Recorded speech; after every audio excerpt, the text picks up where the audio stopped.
এত দাম দিয়ে চুরি আনার কি দরকার আছে? আমার বউয়ের জন্য আমি সব করি। আমার বউরে আমি রাজরানী বানায় রাখি। এত টাকা পাইবেন কই? দরকার হয় রক্ত বেশি, কিডনি বেশি, তাও তোমারে ভালো রাখে। হয়েছে, যান এবার হাত মুখ ধুয়ে আহেন। আচ্ছা বউ, কুটুমের জন্য কি রান্না করতেছ? ঘরে তো তেমন কিছু নাই, ভাত আলু ভর্তা আর ডিম রান্না করতেছি। মুরগিটা জবাই দিতে পারলা না? বাচ্চাওয়ালা মুরগি জবাই দিলে বাচ্চার কি হইব? আচ্ছা আমি বাজার থেকে যাইয়া একটা মুরগি নিয়ে আসতেছি। না, মুরগি আনতে হবে না।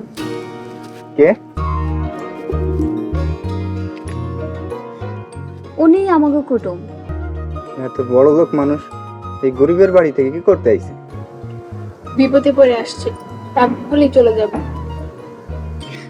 আপনি কুটুমের লগে এমন করে কথা কইতেছেন কেন? কুলসুম, তুমি ওনারে বসতে দাও, আমি একটু হাত পাও ধুয়ে আসতেছি।